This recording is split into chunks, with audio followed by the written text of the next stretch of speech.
Shalom, shalom, que Dieu nous bénisse. Je vais traiter un sujet assez important. Je lis le contenu du message, c'est plus simple. Je vais lire le contenu du message. Shalom papa, je voudrais savoir ce que je dois faire. La voiture de mon frère a été badigeonnée d'excréments humains dans la nuit et avant-hier, il y avait du sang sur la terrasse. Que faire? Donc, je reprends encore la lecture du message. Je voudrais savoir ce que je dois faire. La voiture de mon frère a été badigeonnée d'excréments humains dans la nuit. Et avant-hier, il y avait du sang sur la terrasse. Bon, la terrasse évidemment de la maison. Donc, voici quelqu'un qui m'envoie ce message pour savoir ce qu'il doit faire lorsque, par exemple, quelqu'un vit une telle situation. Elle vit avec son frère dans un domicile familial et le monsieur a garé sa voiture dehors, sur le parking public, et de nuit, un individu ou des individus sont venus et ils ont pris des excréments. Ils ont badigeonné entièrement la voiture. Et au petit matin, la famille se réveille, on trouve la voiture badigeonnée d'excréments humains. Elle me demande ce que ça veut dire et qu'est-ce qu'on doit faire. Auparavant, il y a un fait important qui s'est passé, c'est qu'à leur réveil le matin, ils ont trouvé du sang. Pas à l'extérieur de leur maison, mais à l'intérieur de leur maison. Il y avait du sang par terre. Donc voici les deux faits qu'a vécu cette soeur. Elle demande ce que ça veut dire et ce qu'il faut faire. La première chose à comprendre, c'est que lorsque quelqu'un, que ce soit cette soeur ou bien quelqu'un d'autre, tu dors dans ta maison, personne n'a accès à la maison.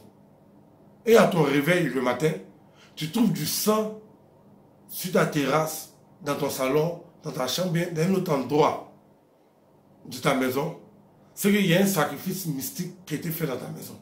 C'est qu'ils ont pris du sang, ils ont sacrifié un animal mystique dans ta maison. Et le sang qui a coulé dans ta maison représente la vie d'un individu dans la maison. C'est qu'il y a quelqu'un qui ont sacrifié dans la maison spirituellement et mystiquement. Et si le rituel mystique pour assassiner la personne a réussi, alors vous allez voir du sang dans la maison. Si ça n'a pas marché, bon, la maison sera comme d'habitude.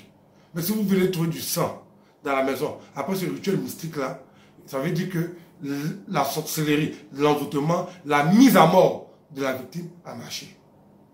Donc ma fille, voilà pourquoi vous avez trouvé du sang. C'est-à-dire que le rituel satanique qu'ils ont venu faire depuis le monde mystique dans ta maison a marché. Voilà pourquoi il y a eu du sang qui a coulé dans ta maison. En ce qui concerne les excréments humains. Lorsqu'on dit les excréments humains, moi j'ai parlé de ça déjà dans une vidéo, mais pas dans le même contexte, mais si quelqu'un utilise les excréments humains pour les mettre sur la voiture de quelqu'un, c'est que la voiture sert à se déplacer. Donc si on met les excréments sur ta voiture, il y a deux cas. Le premier cas, ta vie ne va jamais progresser encore. De la même manière qu'une voiture avance, toi, ta vie ne va plus jamais progresser. C'est-à-dire que tu vas progresser, mais tu vas progresser dans les problèmes. Tu vas progresser dans les tragédies. Tu vas progresser dans les situations mauvaises. Mais dire que tu vas progresser dans le bon côté, non, ça n'ira pas. Tu ne progresseras que dans les situations extrêmement mauvaises. Voilà la première explication de lorsqu'on met des excréments sur la voiture de quelqu'un. La deuxième explication de cela, c'est simplement un envoûtement de mort. Puisque chacun travaille chacun se déplace dans sa voiture, notre âme se trouve aussi dans notre véhicule, dans notre maison, tous les endroits que nous fréquentons régulièrement. Et si on met des excréments sur la voiture, ton âme est capturée et mise dans l'anus de la personne qui a pratiqué l'envoûtement. Et que toute ta vie là se retrouve dans l'anus de la personne qui a pratiqué l'envoûtement. Donc voilà ce qui signifie aussi un envoûtement par excrément où on badigeonne ta voiture ou même ta maison, ça sera le même résultat. Maintenant, pour pouvoir briser ce genre d'envoûtement, c'est pas facile, mais c'est possible. Tu vas prendre simplement certaines huiles de désenvoûtement, tu vas mélanger de l'eau, tu vas mélanger de l'eau et l'huile ensemble dans une bassine, dans un seau, et puis tu prends simplement un chiffon blanc, une serviette blanche, que tu as plongé dans ce mélange d'huile d'onction et d'eau minérale, et tu vas prendre pour frotter tout simplement ta voiture. tu verras que l'envoûtement passera. Ça va passer à condition que le monsieur ne soit pas encore monté dans la voiture. Mais s'il est déjà monté dans la voiture, alors là, il faut un désenvoûtement plus puissant et plus direct. En ce qui concerne le sang qui est dans ta maison, je te conseille, ma fille, de me contacter sur WhatsApp.